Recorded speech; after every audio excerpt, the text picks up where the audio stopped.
Bonjour à tous et bienvenue dans Demain vous appartient, votre émission sur les séries de TF1. Pour commencer, je voudrais souhaiter un bon rétablissement à Loujean, que vous avez entendu dans le générique. En effet, ces derniers temps, elle est malade. Je ne sais pas ce qu'elle a, mais j'espère que ça va s'arranger très vite. Nous allons, comme à notre habitude, revenir sur les événements de la semaine écoulée dans les deux séries, puis nous passerons à la rubrique Actualité. C'est parti pour le premier résumé de la semaine en images. À cause des preuves retrouvées chez elle, Anna a été mise en prison. Voilà ce que Xavier a décidé. Il n'y a pas eu le corps de Marjorie de retrouver. Mais comme il y avait du sang sur un couteau chez Anna, monsieur le procureur a jugé qu'il y avait suffisamment d'éléments. Moi, ce que je pense, c'est qu'avec un ami comme Xavier, on n'a pas besoin d'ennemis, parce qu'il prétend vouloir être intègre, etc. Je trouve surtout qu'il en fait trop. Il manque de recul. Il veut pas protéger Anna, mais il est surtout en train de l'enfoncer dans le seul souci d'être irréprochable. Ce qui évidemment ne plaît pas à Chloé, c'est bien compréhensible.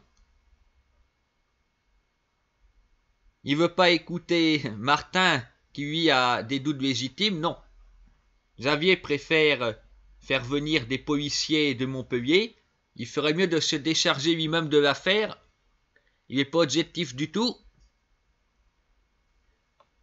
Parce qu'évidemment, d'un côté, la mère de Marjorie qui dit que Anna avait tout préparé, soi-disant, et de l'autre côté, le couteau, voilà, ça montre bien qu'il y a quelque chose qui cloche dans l'affaire.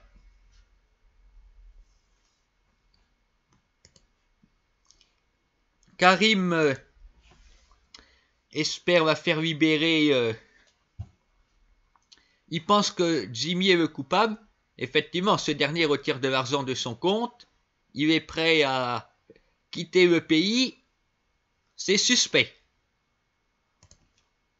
D'autant qu'il est en train d'accuser Anna. Il y a 2 semaines de ça, il était apparemment amoureux d'elle. Et même, il était prêt à quitter sa femme pour Anna. Et ensuite, il dit Anna a tué Marjorie. C'est curieux, j'ai envie de dire que Jimmy est surtout en train de faire sa ombre. Voilà, c'est le personnage qui a l'air gentil au début, amoureux pour de vrai, et puis au fil des épisodes, l'histoire se complexifie et avant tout le comportement du principal intéressé. On aurait pu penser que lui aussi était une victime dans l'affaire, sa femme serait morte. Mais là, il est en train de provoquer Karim, qui tombe dans le panneau. Alors après, il se fait suspendre par Martin.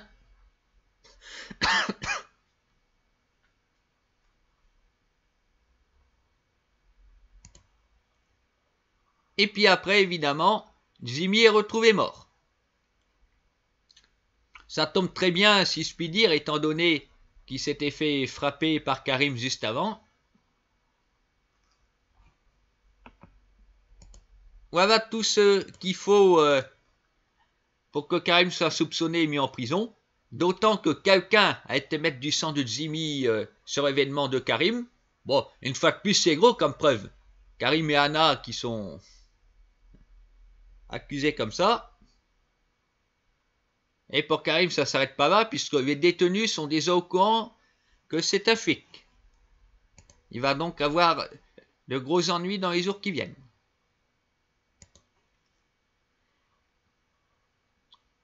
Alors, le coupable triomphe, puisque vous voyez 4 noms rayés. Le premier étant Marjorie. Après, cette histoire de nom tient plus du gadget qu'autre chose. Je m'explique. Au départ, il y a écrit Marjorie, c'est rayé, c'est tout. Il n'y a rien d'autre sur la feuille. Et puis après, une fois qu'Anna est arrêtée, son nom est écrit. Et etc. pour les autres. On dirait que rien n'est vraiment préparé à l'avance. mais que le coupable a décidé d'écrire ça pour se donner l'illusion sans doute de tout avoir planifié.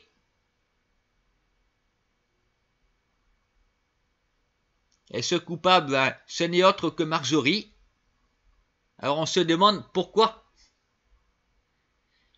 Parce que son mari comptait la tromper avec Anna, ou ce serait un plan plus machiavélique que ça, que Jim a été séduire Anna dans un but précis, que Marjorie a mis en scène sa disparition pour qu'Anna soit soupçonnée. Après, Jim a tombé le masque et puis était provoqué Karim. Je pense ensuite que Jim ne s'attendait pas à mourir, alors Marjorie aurait fait ça. Peut-être parce qu'il devenait gênant. C'est très bizarre. Ce qui est bizarre aussi, c'est que nous avons vu une scène de ménage entre Jim et Marjorie, ce qui était susceptible de le faire soupçonner aussi. Alors, quel est l'intérêt de cette scène de ménage? C'était en privé. Nous, les spectateurs, on a vu, mais pas la police. Ils ont su qu'après, alors... Marjorie semblait vraiment en colère. Si son mari était complice, c'était pas la peine de faire ça. Alors, je me demande, est-ce que les scénaristes ne sont pas en train d'être dans la surenchère et de plus savoir ce qu'ils font?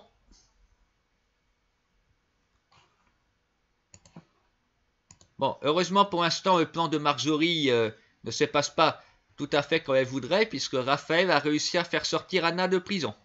Bravo. Quand on pense que c'est l'ex de Xavier qui fait des miracles, Cohen n'est pas soutenu par lui.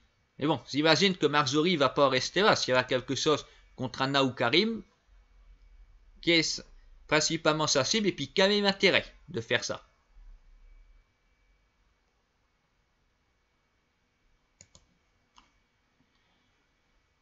La famille Roussel continue d'enchaîner les malheurs, puisque Léo va se retrouver à l'hôpital pour une méningite. Heureusement, ce n'est pas grave. Mais ça a empêché Luizy de plaider sa cause et de prendre des cours de chant, comme Betty autrefois. Peut-être ce serait de la prof dragon. Les malheurs de Léo auront permis à Jordan et Jaya de se rapprocher énormément. Elle est venue à l'hôpital pour avoir des nouvelles et ils se sont embrassés. On attendait ça depuis un moment. Ensuite, plus rien. C'est arrivé jeudi. Vendredi, c'était le fameux jour de l'exposé. Il n'y a pas eu d'exposé. Est-ce que ça a été reporté à la semaine suivante? Alors on reste sur notre faim. Bon, à mon avis, connaissant les deux oiseaux, ils vont avoir décidé d'un commun accord que c'était une erreur et de plus recommencer. Voilà ce qui va arriver. Les voir en couple, ce n'est pas pour tout de suite. Là, ce n'était qu'un premier pas. Et ensuite, je pense plusieurs pas en arrière. On verra bien, mais c'est mon opinion. Nous aurons vu les Moreno décider d'acheter une maison plus digne d'eux et de leur nouvelle fortune. Et voilà, bien déguisés et prêts à se faire avoir. Heureusement que Charlie était là pour leur dire que la maison est une arnaque. À l'hôpital, Samuel a l'air jaloux du nouveau docteur Benjamin. Peut-être parce que Victoire est intéressée par lui. Ce qui voudrait dire que depuis quelques semaines, Samuel est amoureux d'elle. William, il doit héberger sa sœur chez lui. Elle a découvert qu'il est intolérant au lactose. Et bien sûr, il ne veut pas le reconnaître. Il va tenter de cacher ça. C'est bien puéril. Et enfin, j'ai gardé le meilleur pour la fin, puisque, au motif d'une plomberie défectueuse, Nour et Gabriel ont décidé de faire chambre commune. En tout bien, tout honneur. Il s'agit juste pour Nour d'avoir un lit confortable. Voilà. Il ne se passe rien de plus. Pour le moment.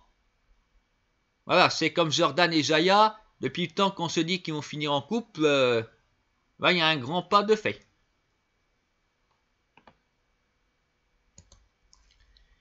L'intrigue du moment est vraiment bizarre, puisque on comprend pas. Est-ce que c'est Anna et Karim qui sont visés, ou un seul des deux?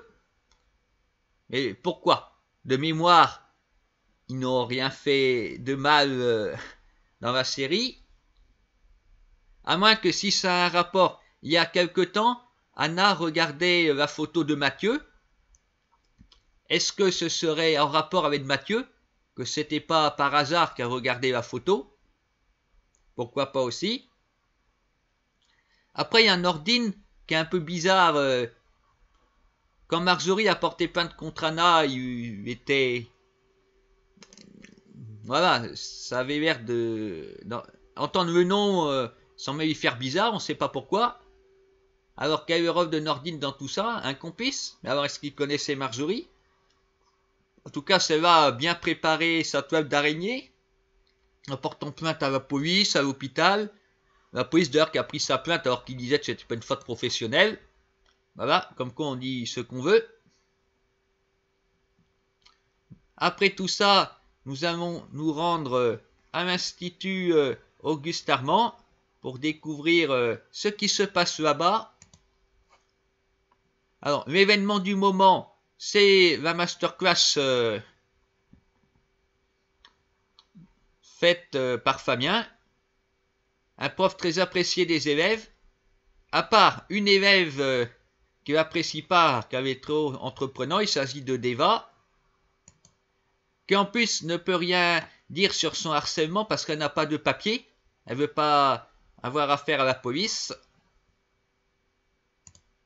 Ambre a découvert ce qui se passait et a décidé d'intervenir en piégeant le prof.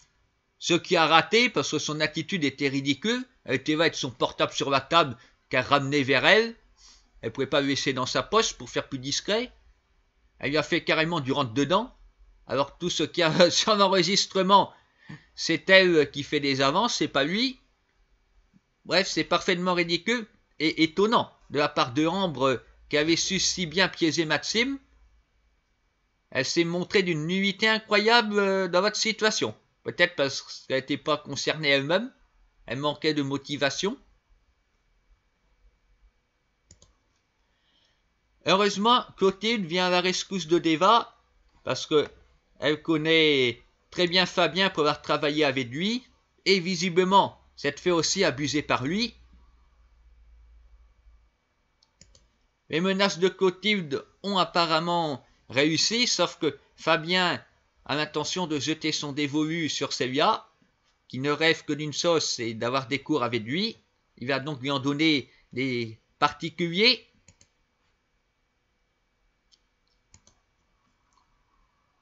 Nous voyons Naël avec ses 3 parents. Bon, c'est assez épuisant de s'occuper d'un bébé. Ils ne sont pas trop de 3.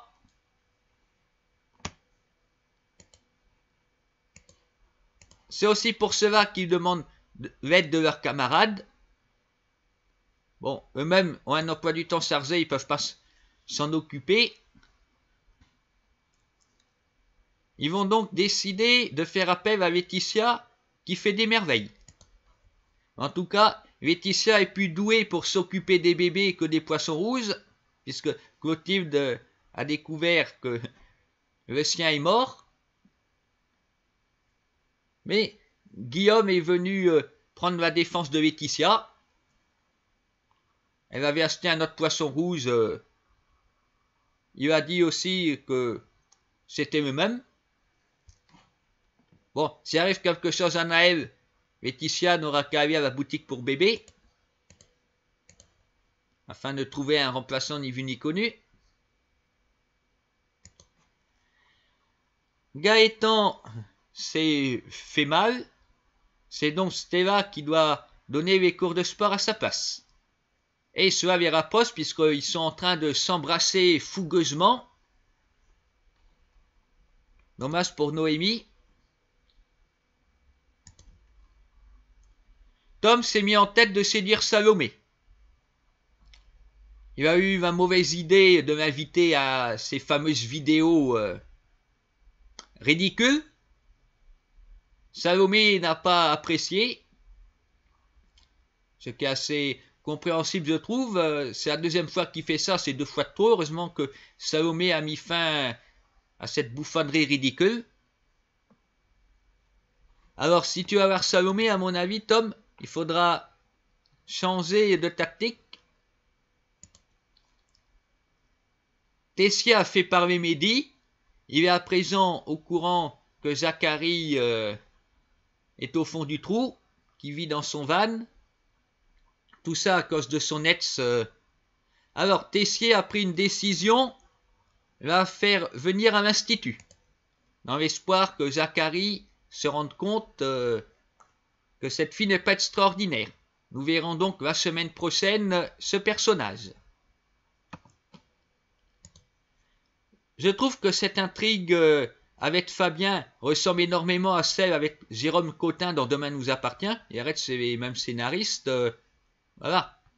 Un proviseur qui abuse de ses élèves. Là, c'est un professeur. C'est du pareil au même. Deva et Zess, les victimes.